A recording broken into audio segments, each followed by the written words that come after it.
Hello, good morning to whoever's watching this, or afternoon, evening, whatever it is for you, but it's morning for me.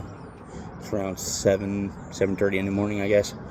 Um, so I don't know what I'm going to title this video, because it's a multifaceted subject, but I'm going to, well, first of all, I'm going to wing it, because I don't have pen and paper to organize this.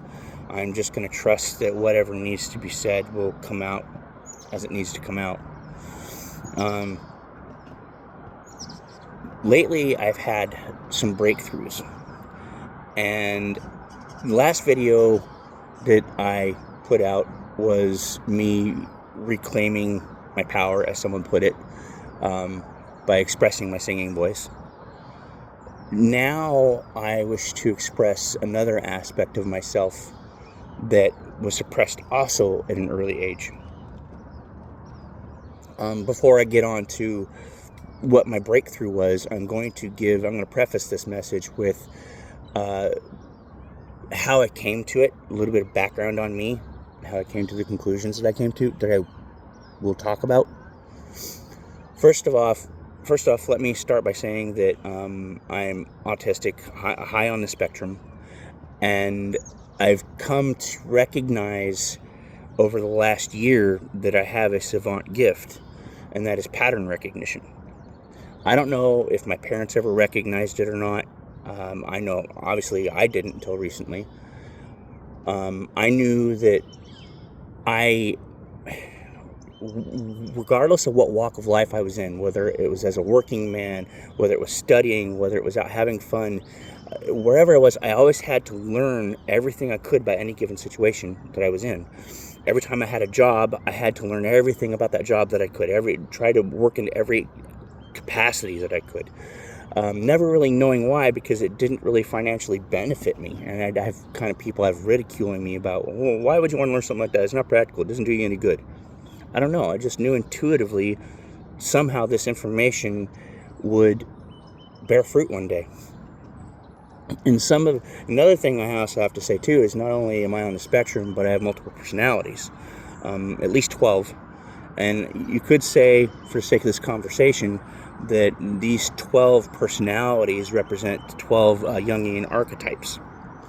And unlike other people who I've seen who have multiple personality disorder, I mean, it's not a disorder.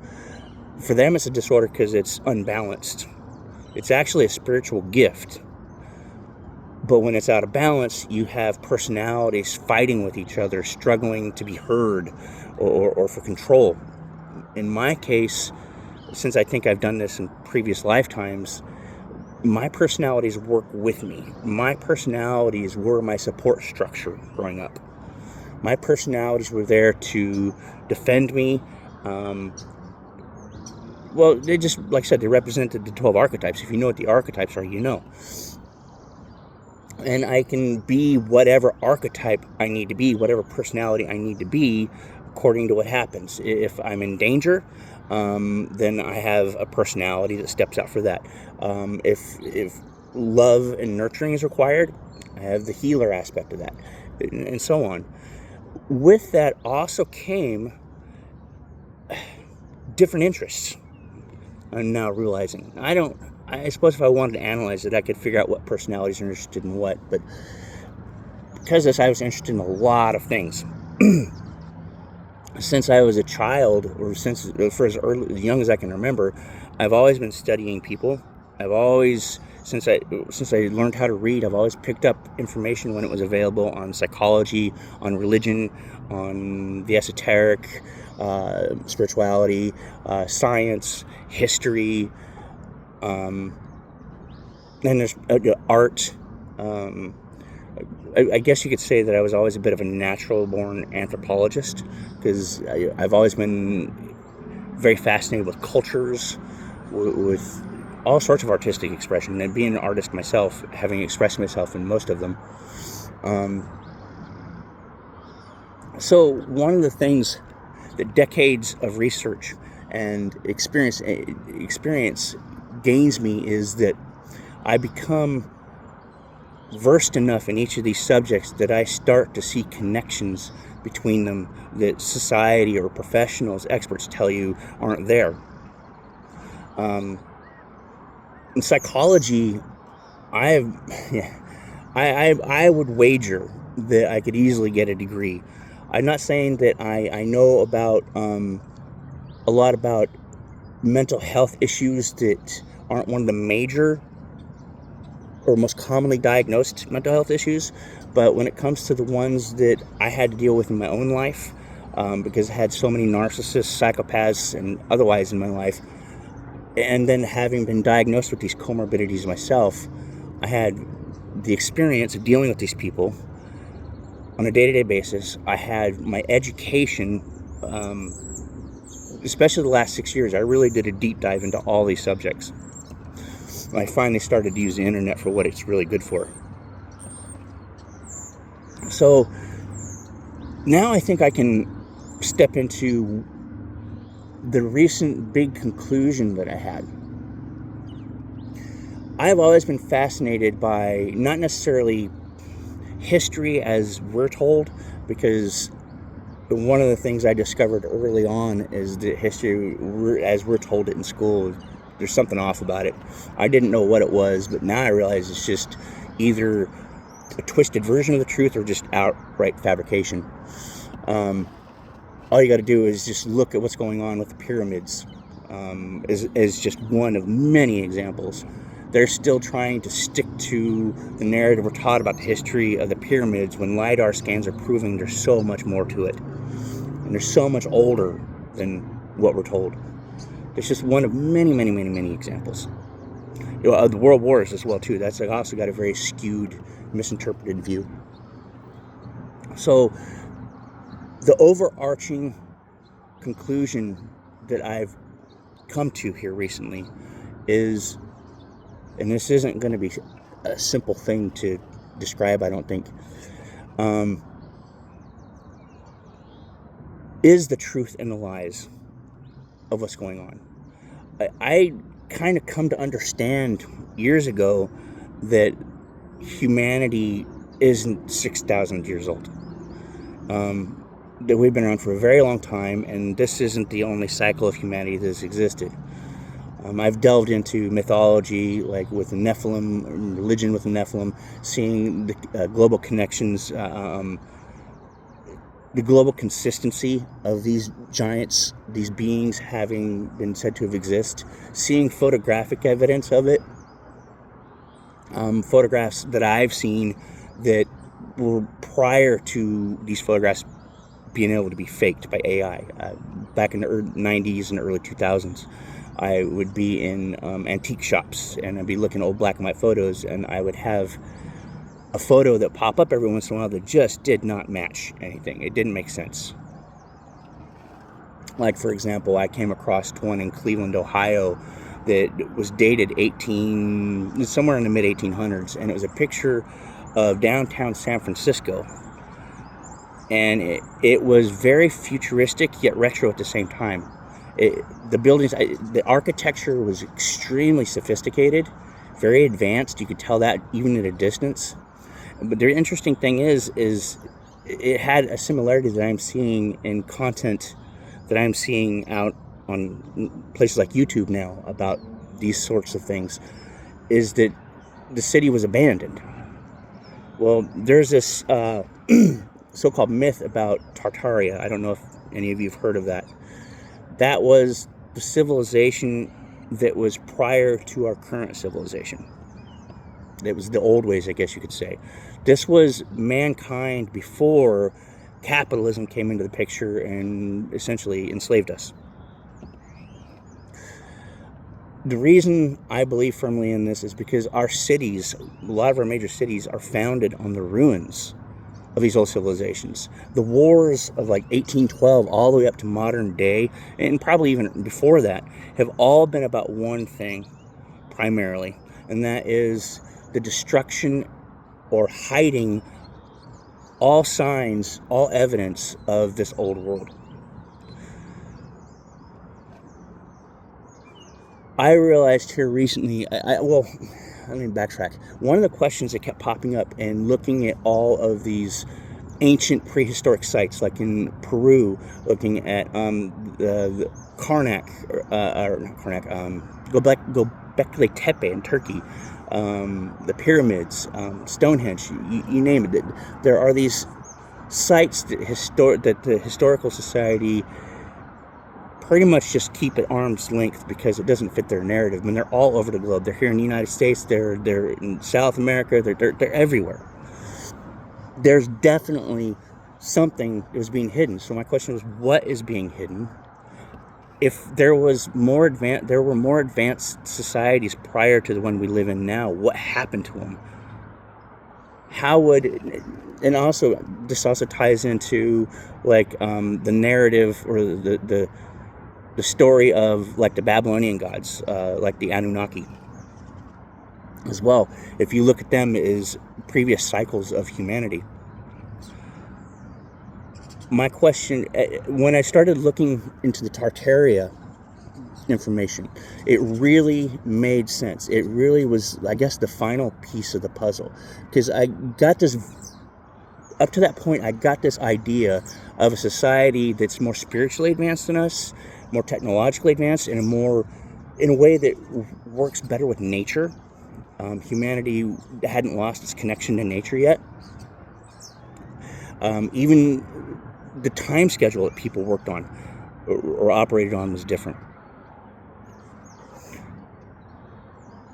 After the wars of 1812, during those wars, a lot of what was done through all-out warfare. Conquering the United States, though, couldn't have been done with warfare, so they did that with, debt, basically. I think America was probably the last country to be conquered by this. It's families like the Rothschilds, the Rockefellers, Vanderbilts, all these families and their ancestors today, their descendants, I mean, they own the world. If you research the Rockefellers, it's known that the Rockefellers had the idea of global domination through financial power. So this previous society that we lived in didn't have banks. It didn't operate on debt. People earned a living according to merit, according to what they contributed to their community or society. It was a very fair system. They had free energy. They had a society that was built with spirituality in mind. They were, like I said, they were connected to nature. Well, so my question was, how does a lesser advanced society come in and conquer a more advanced society? Well, this kind of ties into the Anunnaki legends and I guess the esoteric spirituality, some things people call woo-woo. I believe the third party involved was a more advanced extraterrestrial society. Some people would say that it was reptilians. Whatever it is, or maybe, I don't know. I don't have all of the details hammered out. The point is, a society that's technologically less advanced than a more advanced society comes in and conquers, and I'm asking myself, how could they do that? And then it occurred to me, it had to have been done subtly. It wasn't done with force. It was done because the people they were conquering accepted being conquered willingly. Keep in mind that this society that existed prior to us didn't have capitalism. There was no competition. It was more like the utopian world that Star Trek kind of portrays. So introduce suddenly this less developed country, this low vibrational, this, I guess you could say at the time was like a third world country. The East, the Roman Empire, was the heart of it. And everything, history as we know it, is based around how the Roman Empire portrays history. They portray themselves as being the advanced, sophisticated culture, when you can find records from back in those times from other sources that say that the people that they were conquering weren't barbarians, but were actually more sophisticated and educated and advanced than the Romans were. So They bring in this low vibrational idea of capitalism into a society that's not prepared for it. They come in with ideas of ownership. They come in with ideas of credit, money. And then the church also contributes to this too by separating our connection to a spiritual living.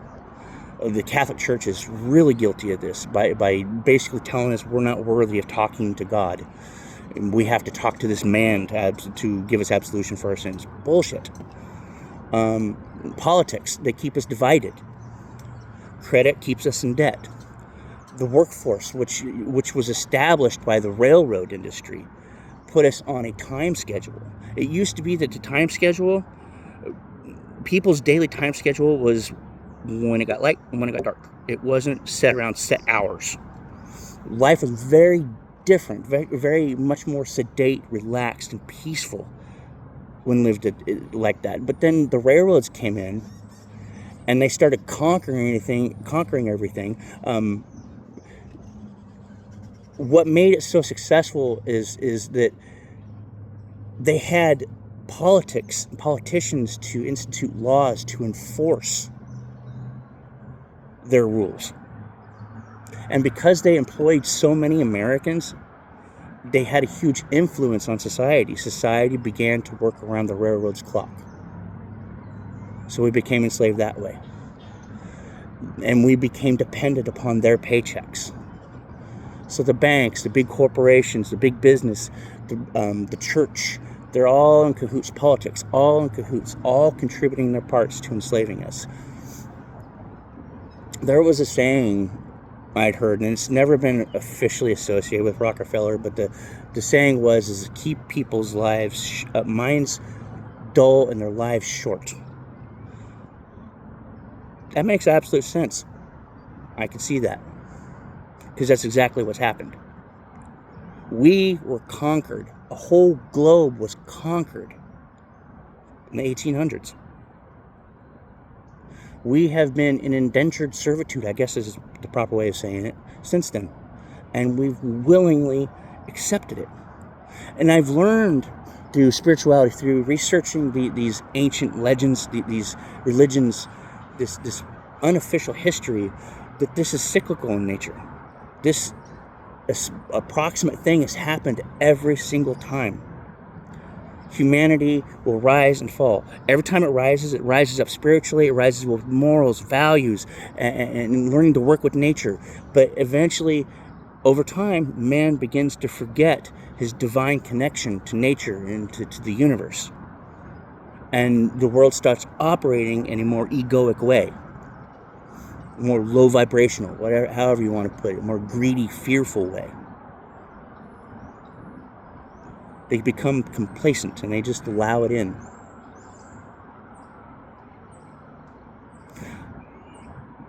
I hope this resonates with somebody. The evidence is all out there. It's easy to find. You just got to start researching. Anyway, I think that is all I got to say about that for the moment. Like I said, I don't know what I'm going to title this yet, but, well, until next time.